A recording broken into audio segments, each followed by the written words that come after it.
Guys, आज हम पढ़ने वाले एमाइंस। अभी तक हमने जितने भी चैप्टर्स करे हैं, आपकी इनऑर्गेनिक कंप्लीट हो चुकी है, फिजिकल केमिस्ट्री कंप्लीट हो चुकी है। ऑर्गेनिक में थोड़ा धीरे धीरे इसलिए डाल रहा हूँ ताकि आप आराम से उन्हें टाइम दे पाओ। अगर मैं सारी वीडियो डाल दूंगा तो आप बहुत कंफ्यूज हो जाओगे। यूपी बोर्ड वाले बच्चे जिनको लग रहा है कि भैया वीडियो बहुत लेट डाल रहे हैं, हमारा तो कल एग्जाम है। भाई आपके एग्जाम 2 बजे से है, 11 बजे से है, तो आप रात में कर सकते हो। बट अगर मैं तुम्हें एक साथ सारी वीडियो दे दूँ तो तुम्हें नहीं कर पाओगे। समझ पा रहे हो? उसमें आपको कन्फ्यूजन होगी क्या करना है, कितना करना है, समझना है। इसलिए थोड़ा डिले हो रहा है। आई होप यहाँ तक कोई दिक्कत नहीं होगी। अब हम पढ़ने वाले एमाइंस। एमाइंस क्या होता है? एमाइंस कैसे बनाते हैं? जब हम अमोनिया में से क्या करते हैं, एक हाइड्रोजन रिमूव करके उसमें कार्बन ऐड करते हैं। हम अमोनिया, ये NH3 होता है अमोनिया, ध्यान देना प्लीज़। एमाइंस कैसे बनाते हैं? जब हम NH3, ये होता है अमोनिया, इसमें से क्या करें, एक हाइड्रोजन रिमूव करते हैं। हाइड्रोजन रिमूव करा तो क्या बन गया? NH2। अभी NH2 ऐसा स्टेबल नहीं होता, इससे क्या बॉन्ड बनाना पड़ता है? कार्बन का। किसका बॉन्ड बनाना पड़ता है?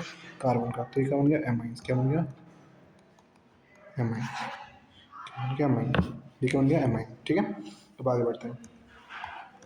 Classification on the basis of number of alkyl group. अब देखो, एमाइन जिस कार्बन से कनेक्ट है, अगर वो डायरेक्ट एक कार्बन से कनेक्ट है तो होगा 1 डिग्री एमाइन। क्या होगा? 1 डिग्री एमाइन। मैं क्या बोल रहा हूँ, एमाइन जैसे कि ये एमाइन है NH2, ये जिस कार्बन से कनेक्ट है, अगर ये डायरेक्ट एक कार्बन से कनेक्ट है तो ये क्या होगा? 1 डिग्री। क्या होगा? 1 डिग्री।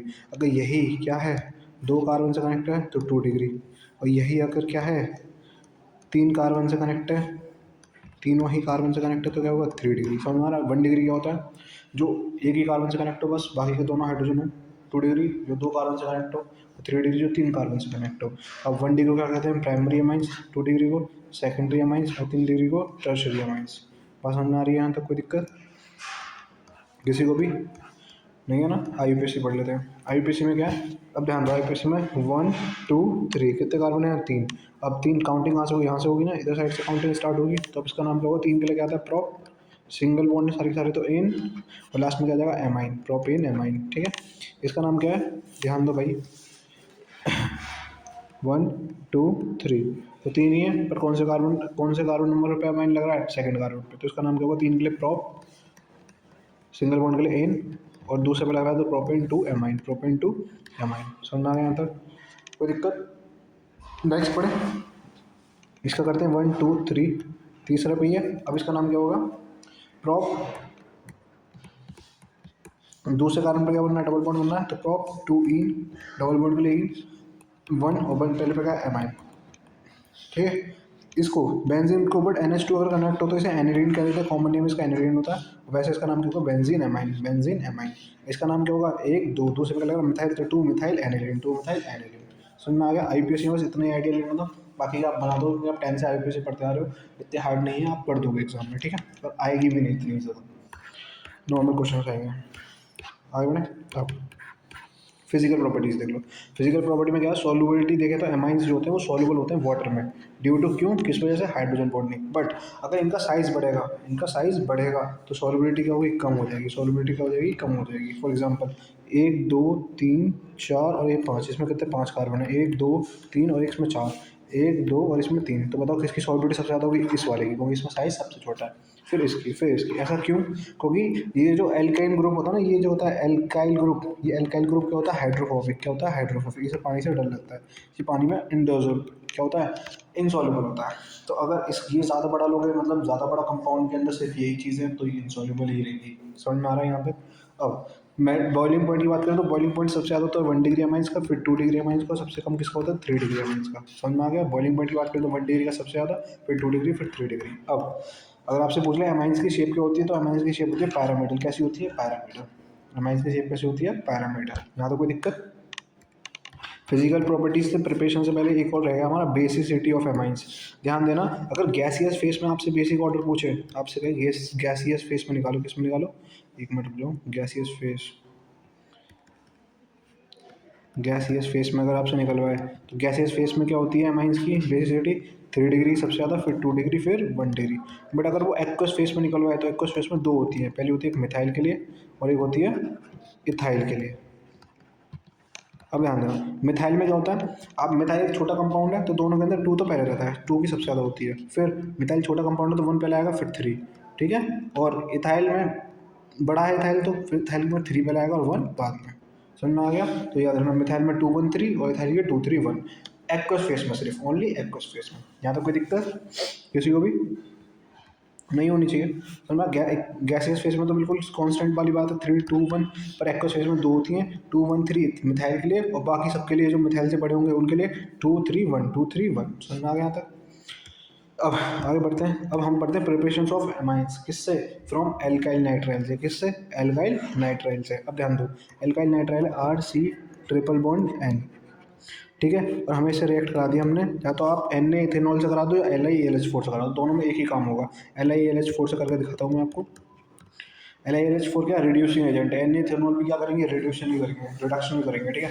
अब रिडक्शन का मतलब क्या है समझना, यहाँ पे ये वाला बॉन्ड टूटेगा और एक हाइड्रोजन यहाँ ऐड होगा, एक हाइड्रोजन यहाँ ऐड होगा, फिर दूसरा बॉन्ड टूटेगा, फिर एक हाइड्रोजन यहाँ ऐड होगा और एक हाइड्रोजन यहाँ ऐड होगा। तो यहाँ पे क्या बनेगा, RCH2NH2। ये क्या होता है आपका एमाइन, क्या होता है एमाइन। तो हमने किससे एमाइन बनाया, फ्रॉम नाइट्राइल ग्रुप से। किससे बनाया, नाइट्राइल ग्रुप से। समझ में आया आपको ये चीज़, क्लियर हो रही है ना। तो हमने नाइट्राइल ग्रुप से बनाया एमाइन। वैसे ही Na इथेनॉल का भी सेम रिएक्शन है। अब रिडक्शन ऑफ नाइट्रोएल्कीन, देखो नाइट्रोएल्कीन क्या, नाइट्रोएल्कीन का मतलब बेंजीन है, उसके ऊपर NO2 लग रहा है। अब इसको अगर हम रानी Na से रिएक्ट कराएं तो क्या होगा, ये ऑक्सीजन पूरा का पूरा हट जाएगा, और क्या जुड़ जाएगा इसकी जगह H2, क्या जुड़ जाएगा H2, NH2, क्या बन जाएगा NH2। वैसे ही अगर FeSCl से भी कराएं तो क्या होगा, रिडक्शन होगा। रिडक्शन में क्या होता है, ऑक्सीजन का रिमूवल और हाइड्रोजन का ऐड होता है, ऑक्सीजन का रिमूवल और हाइड्रोजन का ऐड होता है। समझ में आ गया। अगर H2PD से कराएं तो भी यही होगा, रिडक्शन ही होगा। और SnHCl से कराएं तो भी क्या होगा, रिडक्शन। ये चार स्टेप, चार रिएक्शंस होती हैं, इनको याद रखना है आपको, ठीक है। पहले क्या, NO2 को अगर रानी Na से कराएं तो रिडक्शन होगा, एमाइंस बना देगा NO2 की जगह। अगर नाइट्रोएल्केन है और उसको FeSCl से कराओगे तो भी एमाइन बनेगा, H2PD से कराओगे तो भी एमाइन बनेगा, और SnHCl से कराओगे तो भी एमाइन बनेगा। अब हॉफमैन अमोनोलाइसिस, इसकी मैं एक छोटी सी बात बताता हूँ आपको, ये ध्यान देना। RX है प्लस HNH और यहाँ पे H, यही तो है। अब ध्यान देना, ये जो एक X है और ये जो H है, ये दोनों बॉन्ड बना लेते हैं। तो यहाँ से क्या निकल गया, HX तो निकल गया। अब बचा क्या, ये R, और ये किससे बॉन्ड बना लेता है, इस वाले N से। बात समझ में आ गई, ठीक है। तो यहाँ पे आपको समझ में आया, स्टेप सी होगी रिएक्शन, ये आगे फर्दर होती जाएगी। अब अगर मैं इसको दोबारा से क्या कराऊँ, HX से रिएक्ट कराऊँ, मैं HX का कलर चेंज कर देता हूँ। अब मैं दोबारा से अगर इसे HX से रिएक्ट कराऊँ तो क्या होगा, फिर से एक हाइड्रोजन को ये लेकर चला जाएगा, एक एक्स को ये लेकर चला, सॉरी RX से रिएक्ट कराऊँ, किससे कराऊँ, RX से, सॉरी किससे कराऊँ, RX से। तो फिर से क्या होगा, एक ये H इसको X को ले जाएगा और ये R कहाँ जुड़ जाएगा, यहाँ जुड़ जाएगा। फिर एक बार कराऊँ तो फिर से R यहाँ जुड़ जाएगा। समझ में आ गया। तो रिएक्शन होती जाती है और रुकती कहाँ पर है ये, फिर RN2, फिर RX से कराया तो फिर 2 R जुड़ गए, फिर RX से कराया तो 3 R जुड़ गए, 3 डिग्री, और फिर RX से कराया तो 4 डिग्री। 4 डिग्री क्या होता है, क्वार्टिनरी सॉल्ट, क्या होता है, क्वार्टिनरी सॉल्ट, जहाँ क्या आ जाए, चार्ज आता है, क्या आ जाए, चार्ज, ठीक है। यही चीज़ होती है जहाँ पे स्टेबल नहीं होता कंपाउंड, ठीक है भाई। यहाँ तो कोई भी डाउट आपको किसी को। अब ऑर्डर पूछे आपसे कि किसकी रिएक्टिविटी सबसे ज़्यादा होती है, तो आयोडीन की सबसे ज़्यादा होती है RI की, फिर RBr की, और सबसे कम किसकी होती है, RCl की। सबसे ज़्यादा किसकी होती है, RI की, फिर RBr की, और फिर सबसे कम RCl की। आगे बढ़ते हैं। रिडक्शन ऑफ एमाइड, यहाँ ध्यान देना, RC double bond O NH2, आपको इसको रिडक्शन कराना है तो आप इसको रिएक्ट कराओ LiAlH4 से, LiAlH4 से। तो होता क्या है, LiAlH4 4 हाइड्रोजन देता है, कितने देता है, 4।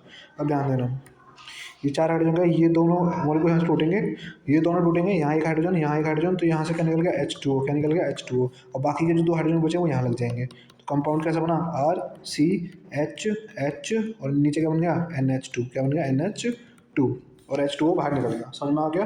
फिर दूसरा क्या होता है, हॉफमैन ब्रोमाइड डिग्रेडेशन। क्या होता है, हॉफमैन ब्रोमाइड डिग्रेडेशन, है ना। हॉफमैन ब्रोमाइड डिग्रेडेशन में क्या होता है, इस बार एमाइड को, ये एमाइड होता है ना, एमाइड को रिएक्ट कराते हैं Br2 से। किससे रिएक्ट कराते हैं, Br2 से, in the presence of KOH, इसकी प्रेजेंस में KOH। तो क्या होता है, ये जो पूरा ये जो चीज़ है ना, ये निकाल दो, इसे ऐसा करके निकाल दो बाहर, तो बचेगा क्या, RNH2 से लगा दो।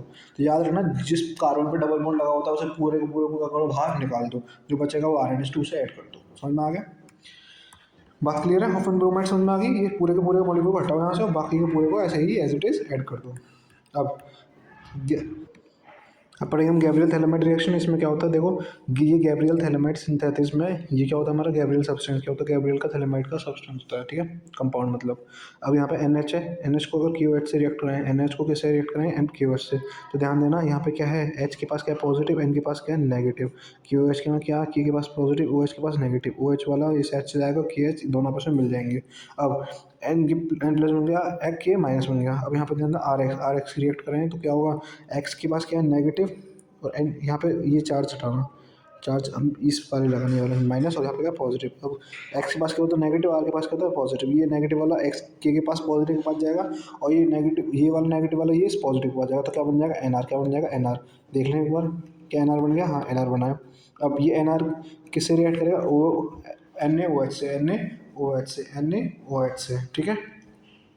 जब एन ए ओ एच से रिएक्ट करता है तो एन एच का जो ये ओ एन ए है ये इस पर जुड़ जाएगा, दो मॉलिक्यूल्स, टू लिखना है ओ एन ए ऊपर भी, यहाँ पे ओ एन ए ऊपर भी, ये ओ एन ए ऐसा करके, यहाँ पे क्या ओ एन ए, ठीक है ओ एन ए। और ये जो हाइड्रोजन है दो के दो, ये कहाँ जुड़ जाएंगे, इस वाले के साथ। हाइड्रोजन दोनों के दोनों कहाँ जुड़ जाएंगे, हाइड्रोजन दोनों के दोनों कहाँ जुड़ जाएंगे, इस वाले के साथ, ठीक है। तो यहाँ पे क्या बन जाएगा, R N H two, R N H two. बात समझ में आ गया आपको, दोबारा एक बार देख लें आप, ध्यान दो। गैब्रियल थैलेमाइड वाला कंपाउंड में लिया, उसको के से रिएक्ट कराया, तो यहाँ पे क्या बन गया एन के, क्या बन गया एन के। ये पूरा कंपाउंड यहाँ तक तो याद रखना है, देखो यहाँ तक का तो पूरा कंपाउंड है, याद ही करना है, ठीक है। इसके बाद यहीं तो चेंज हो रहा है हर जगह। एन के बना, एन के को रिएक्ट कराया किससे, आर एक्स से, तो क्या बन गया एन आर, क्या बन गया एन आर, क्या बन गया एन आर। एन आर को रिएक्ट कराया ओ एन ए से, तो ये पूरा का पूरा निकल गया, और इसके संग क्या प्रेजेंट हुआ, एच टू प्लस हो गया, तो आर एन एच टू निकला, आर एन एच टू निकला। समझ में आ गया। अब आर एन एच टू के बारे में एक बात और जान लो, कि हमेशा गैब्रियल थैलेमाइड सिंथेसिस में कौन सा एमाइन निकलता है, 1 डिग्री। कौन सा निकलता है, 1 डिग्री। ऑलवेज कौन सा वाला बनेगा, 1 डिग्री, ठीक है। ये हमें बनाना था। समझ में आ गया यहाँ तक, आगे बढ़े। अब केमिकल प्रॉपर्टीज पढ़ते हैं, हमने पढ़ लिया था फिजिकल प्रॉपर्टीज, अब केमिकल प्रॉपर्टीज के बारे में। सबसे पहले हमारी amines react with Hinsberg reagent. Hinsberg reagent, Hinsberg reagent होता क्या है, हिंसबर्ग रिएजेंट जैसे बेंजीन है ये, और बेंजीन के ऊपर फिर क्या है सल्फर, फिर डबल बॉन्ड हो, यहाँ पे क्या क्लोरीन, ठीक है। अब ध्यान देना, अगर मैं इसको रिएक्ट कराऊँ किससे, एमाइन से, ध्यान दो मैं इसे करके दिखाता हूँ आपको। अगर मैं इसको रिएक्ट कराऊँ, जैसे ये है, ये हिंसबर्ग रिएजेंट है, इसे एमाइन से रिएक्ट कराओ, 1 डिग्री एमाइन है, तो ये जो हाइड्रोजन है किसको ले जाएगा, इस क्लोरीन को, और बाकी का जो बचा है वो एज इट इज इससे जुड़ जाएगा, इससे क्या करेगा, जुड़ जाएगा, बॉन्ड बना लेगा। तो ये दिख रहा है आपको बेंजीन, ये सल्फोनियम डबल बॉन्ड हो, और ये किससे जुड़ेगा, डायरेक्ट एन से, दिख रहा है H2CO होता है। तो 1 डिग्री का याद रखना है, सॉल्युबल होता है इन एल्कली में, क्या रहता है सॉल्युबल, मतलब डिजॉल्व हो जाता है एल्कली में, ठीक है। 2 डिग्री जो होता है वो ये भी रिएक्ट करता है, कैसे रिएक्ट करता है, ये जो हाइड्रोजन है ये फिर से क्लोरीन बनाएगा, ये 2 डिग्री का मतलब इसका, इस नाइट्रोजन से 2 कार्बन जुड़े हुए, ये क्या बनाएगा, इससे बॉन्ड बनाएगा, ये सल्फर डायरेक्ट इससे कनेक्ट होगा ऐसे करके, ठीक है। तो ये क्या 2 डिग्री इस टाइप से बना, बात क्लियर है आपको, है ना। तो ये क्या होता है इनसॉल्युबल, क्या होता है इनसॉल्युबल, ये सॉल्युबल नहीं होता, इनसॉल्युबल होता है। अब अगर आप 3 डिग्री की पूछ ले कोई आपसे, तो कह देना 3 डिग्री जो होता है वो क्या नहीं करता, 3 डिग्री रिएक्ट ही नहीं करता, 3 डिग्री रिएक्ट ही नहीं करता, ठीक है। तो ये क्या होगा, आपसे कोई कहेगा कि ऐसा कोई टेस्ट बताओ जो 1 डिग्री 2 डिग्री 3 डिग्री में डिफरेंस बताए, तो याद रखना 1 डिग्री 2 डिग्री 3 डिग्री में कौन, 1 डिग्री 2 डिग्री 3 डिग्री एमाइंस में कौन डिफरेंस बता रहा है, हिंसबर्ग रिएजेंट। कैसे बताता है, कोई 1 डिग्री का होता है सॉल्युबल होता है, 2 डिग्री सॉल्युबल ही नहीं होता, और 3 डिग्री तो रिएक्ट ही नहीं करता। समझ में आया, तो इस टाइप से आप बता सकते हो। नेक्स्ट है कार्बोलेमेंट टेस्ट। कार्बोलेमेंट टेस्ट में क्या है, आपने RnH2 लिया, RnH2 इसको रिएक्ट कराया क्लोरोफॉर्म से, क्लोरोफॉर्म का मतलब CHCl3 in the presence of KOH, और थोड़ा सा हीट दे दी, तो क्या बनेगा वो, इसको क्या बना देगा RnH2 को, इस वाले कंपाउंड को RnH2 को क्या बना देगा वो क्या बना देगा, आइसोसाइनाइड, क्या बना देगा RnC। InC को क्या कहते हैं, आइसोसाइनाइड, क्या कहते हैं आइसोसाइनाइड। समझ में आ रहा है, आइसोसाइनाइड समझ में आया। से कहेगा ये, इसका दूसरा नाम क्या होता है आइसोसाइनाइड टेस्ट, क्या होता है दूसरा नाम आइसोसाइनाइड टेस्ट। और ये क्यों यूज़ किया जाता है, टेस्ट फॉर प्राइमरी एलायंस, किसके लिए, प्राइमरी एमाइंस के लिए, मतलब कि ये जो रिएक्शन होती है ये सिर्फ कब होती है, जब हमने एमाइन कौन सा लिया हो, प्राइमरी एमाइन, कौन सा लिया हो, प्राइमरी एमाइन। की बात क्लियर है, ठीक है। ये पूछा जाता है कि 1 डिग्री एमाइन को पता करने के लिए कौन सा टेस्ट कराएं, याद रखना कौन सा कराओ, प्राइमरी एमाइन को, मतलब आइसोसाइनाइड टेस्ट करा दो। अब एसाइलेशन में क्या होता है, RnH2 को रिएक्ट कराओ Cl डबल बॉन्ड हो CH3 से, यहाँ कुछ भी ले सकते हो आप, कितनी बड़ी भी कार्बन ग्रुप ले सकते हो, उससे फर्क नहीं पड़ेगा। अब ध्यान देना ज़रा, यहाँ पे आपको एक चीज़ दिखाऊँ, अगर आपको समझ में आए तो, यहाँ का एक हाइड्रोजन, इसको यहाँ का एक हाइड्रोजन क्या करेगा, इस क्लोरीन से बॉन्ड बनाएगा, और बाकी का पूरा क्या हो इससे जुड़ जाएगा, इस तरीके से Rn, यहाँ पे एक हाइड्रोजन ये बचेगा, एक हाइड्रोजन बचेगा, क्योंकि एक तो क्लोरीन के साथ बॉन्ड बना गया, और बाकी का पूरा मॉलिक्यूल S टाइप से जुड़ रहा होगा, ये होता है एसाइलेशन। क्या होता है एसाइलेशन, और क्या निकल गया यहाँ से HCl, क्या निकल गया HCl। बात समझ में आ रही है, यहाँ तो कोई दिक्कत, आगे बढ़े। अब है electrophilic substitution reactions, electrophilic substitution reactions, जरा ये ध्यान देना। इलेक्ट्रोफिलिक सब्स्टिट्यूशन रिएक्शंस में हमने क्या लिया, एनिलीन ग्रुप लिया। कौन सा लिया, एनिलीन। एनिलीन को रिएक्ट करा H2SO4 से in the presence of HNO3। देखो जहाँ भी HNO3 आ जाए समझ जाना वो क्या कराएगा, नाइट्रेशन। क्या कराएगा, नाइट्रेशन, मतलब NO2 मॉलिक्यूल जोड़ेगा। NO2 को किसको जोड़ेगा, NO2 को किसको जोड़ेगा, किसको जोड़ेगा, जब भी HNO3 रिएक्ट करेगा किसको जोड़ेगा आपको, नाइट्रेशन, मतलब NO2 को जोड़ेगा। अब ध्यान देना हमने H2SO4 HNO3 लिया तो नाइट्रेशन को जोड़ेगा, एक बार ऑर्थो पे जोड़ेगा, एक बार पैरा पे। ऑर्थो कौन सा होता है, जो कार्बन नंबर 2 पे होता है। पैरा कौन सा, जो कार्बन नंबर 4 पे होता है। और मेटा कौन सा, जो कार्बन नंबर 3 पे होता है। तो यहाँ पर अगर तुमसे पूछे कि मेजर कौन सा है, तो मेजर कौन सा आपका पैरा, और तो कौन सा है सबसे माइनर। मेजर माइनर हो जाएगा, मेजर कौन सा है, पैरा वाला, और माइनर कौन सा है, ऑर्थो वाला। अब अगर आपको यहाँ पे यहाँ तो H2SO4 मतलब एसिडिक मीडियम के साथ दिया था HNO3, अगर तुम्हें डायल्यूट में देते हैं HNO3, यहाँ भी नाइट्रेशन तो होगा, क्या होगा, नाइट्रेशन तो होगा भाई। पर नाइट्रेशन कैसा होगा, यहाँ सिर्फ पैरा पे होगा। किस पे होगा, सिर्फ पैरा पे। अगर एमाइन ग्रुप को हम किससे रिएक्ट करें, कंसनट्रेटेड Br2 से, कंसनट्रेटेड Br2 से, तो क्या होगा, यहाँ पे ब्रोमीन ग्रुप लगेगा। कहाँ का लगेगा, ऑर्थो पे, पैरा पे और मेटा पे। अगर यही Br2 डायल्यूट में होता तो किस सिर्फ कहाँ लगता, पैरा पे। एक एक बार लगता है ना, पैरा पे और ऑर्थो पे, सॉरी पैरा पे और मेटा पे, पैरा पे और मेटा पे। बात समझ में आ रही है। और याद रखना कंसनट्रेटेड Br2 से रिएक्ट करना है, कंसनट्रेटेड होना चाहिए। तो Br कहाँ लगेगा, 3 जगह। कहाँ लगेगा, 3 जगह। ठीक है, इसका नाम क्या होगा, 2,4,6 try bromo aniline, try bromo aniline. यहाँ तो कोई दिक्कत, होप यहाँ तक समझ में आएगा। अब बेंजीन डाइजोनियम सॉल्ट, देखो बेंजीन डाइजोनियम सॉल्ट का इंपॉर्टेंट रिएक्शन है ये। ऐसे करो, बेंजीन क्या है, NH2 एनिलीन लिया हमने, तो उसको रिएक्ट कराया किससे, NaNO2 से। किससे, NaNO2 से। ये भैया याद करनी पड़ी, हाँ भाई मैंने भी याद की थी बेंजीन की, है ना, इंपॉर्टेंट है। तो बेंजीन के ऊपर क्या आएगा, यहाँ पे N2 plus, sorry N2 plus और Cl minus, N2 plus Cl minus. ठीक है, अब इसको जिससे भी रिएक्ट करो, ये जो N2 प्लस Cl माइनस क्यों बनाया भैया, पहले ये बता दो। N2 प्लस Cl माइनस इसलिए बनाया क्योंकि ये क्या होता है, हाईली रिएक्टिव। क्या होता है, हाईली रिएक्टिव, हाईली रिएक्टिव होता है, बहुत ज़्यादा हाईली रिएक्टिव। ठीक है, अब बेंजीन डाइजोनियम सॉल्ट के बारे में पहले जान लो। ये हाईली रिएक्टिव होता है, कलरलेस होता है और सॉल्युबल होता है किसमें, पोलर सॉल्वेंट में। किसमें सॉल्युबल होता है, पोलर सॉल्वेंट में। समझ में आ रहा है यहाँ तक। अब ध्यान देना, बेंजीन डाइजोनियम सॉल्ट अगर Ki से रिएक्ट कराएगा तो सारा का सारा मॉलिक्यूल हट जाएगा यहाँ से, सिर्फ क्या जुड़ जाएगा, बेंजीन पे आई। क्या जुड़ जाएगा, बेंजीन पे आई। अगर HbF4 से रिएक्ट कराएगा तो क्या जुड़ जाएगा, सिर्फ F, है ना। इस रिएक्शन का नाम होता है, क्या होता है, बाल्स स्कीमैन रिएक्शन, बाल्स स्कीमैन रिएक्शन। ठीक है, अगर H3PO2 से रिएक्ट कराएगा, H2 के प्रेजेंस खाली बेंजीन बनेगा। अगर CH3CH2OH मतलब अल्कोहल से रिएक्ट रहेगा तो भी खाली बेंजीन बनेगा। क्या बनेगा, खाली बेंजीन। एक मिनट एक मिनट एक मिनट एक मिनट, H3PO2 से और H2 से कराएगा तो बेंजीन बनेगा, हाँ सही बात है। पर NO2 से अगर इथेनॉल से बनाएगा तो क्या बनेगा, इस पर क्या लग जाएगा, OH। क्या लग जाएगा, OH। अगर H2O से भी कराएगा तो भी क्या लगेगा, OH। क्या लगेगा, OH। अब कपलिंग रिएक्शन देख लेते हैं। कपलिंग रिएक्शन में देखो यहाँ पे ध्यान देना, होता क्या है मैं बता देता हूँ आपको। ये बेंजीन था, N2 plus Cl minus C2 था। अब इसको रिएक्ट कराते हैं इससे, तो इस वाले में क्या होता है, जैसे कि मैंने इसको रिएक्ट कराया, यहाँ पे बना देता हूँ मैं इसे, ये मैंने यहाँ पे बनाया, इसको रिएक्ट कराया इससे, जिस पे क्या लग रहा है, OH। तो यहाँ का जो हाइड्रोजन है, ये वाला जो हाइड्रोजन है ना, ये वाला जो हाइड्रोजन है, ये हाइड्रोजन और ये क्लोरीन का बना देता है बॉन्ड, और ये कंपाउंड कुछ इस टाइप से जुड़ जाता है। कैसे, ये बेंजीन मैंने ये वाली बनाई, मतलब ये वाली बेंजीन लेटा दी, फिर यहाँ पे N2, और फिर ये ही कंपाउंड यहाँ से जुड़ जाएगा। ठीक है, इस टाइप से। समझ में आ गया। तो ये क्या होती है, कपलिंग रिएक्शन, क्योंकि इसमें कितनी बेंजीन आ गई, दो, दोनों को क्या कर दिया, कपल कर दिया, है ना, कपलिंग रिएक्शन। और ये कौन से कलर का होता है, ऑरेंज कलर का। कौन से कलर का, ऑरेंज कलर। यहाँ तो OH था, यहाँ पे हो जाएगा NH2, बस इतना ही फर्क है। ये भी कपलिंग रिएक्शन में आती है, किसमें आती है, कपलिंग रिएक्शन में। अब दो मोस्ट इंपॉर्टेंट रिएक्शन आ रही हैं जो नेम रिएक्शन है, दोनों याद रखनी है हमें, ध्यान देना। पहली कौन सी हमारी, अगर डाइजोनियम सॉल्ट को CuCl से या HCl से रिएक्ट कराओगे तो बेंजीन के ऊपर क्या लग जाएगा, Cl। ये कौन सी होती है हमारी, सैंड-मेयर रिएक्शन। क्या होती है, सैंड-मेयर रिएक्शन, है ना। इसमें क्या होता है, ये जो H है ये इस वाले Cl को लेकर चला जाता है, और N2 नॉर्मल निकल जाता है, और Cl का जुड़ जाता है, इस पर जुड़ जाता है। ठीक है, तो बेंजीन के ऊपर क्या लग जाता है, Cl। अगर Cu पाउडर से रिएक्ट कराओ, CuCl से रिएक्ट कराओ तो कौन सी होगी, सैंड-मेयर। बट Cu पाउडर से रिएक्ट कराओ तो कौन सी होगी, गैटरमैन। इसमें क्या जुड़ जाएगा, इसमें भी। अगर यहाँ पे HCl होता तो क्या जुड़ता है, यहाँ Cl ही जुड़ता। ठीक है, और यहाँ पे X दे रखा तो यहाँ पे क्या जुड़ा है, X। ठीक है, X का मतलब क्या होता है, हाइड्रोजन। X का मतलब क्या होता है, हेलोजन।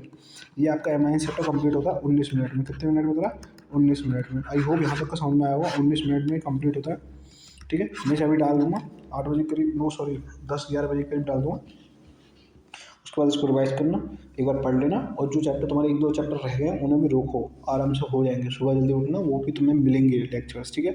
घबराना नहीं है भाई, कहीं भी नहीं भागना। मैंने ध्यान से मैं इसलिए डाल रहा हूँ, धीरे धीरे इसलिए डाल रहा हूँ क्योंकि मुझे अपने चैनल को वॉच आवर नहीं बढ़ाने हैं, मुझे अपने चैनल के सब्सक्राइबर नहीं बढ़ाने, मुझे सिर्फ उस स्ट्रैटेजी में पढ़ाना है कि इस स्ट्रैटेजी से चलेंगे तो एक दिन पहले भी कुछ ना कुछ बच्चे कर लेंगे, ठीक है। Thank you.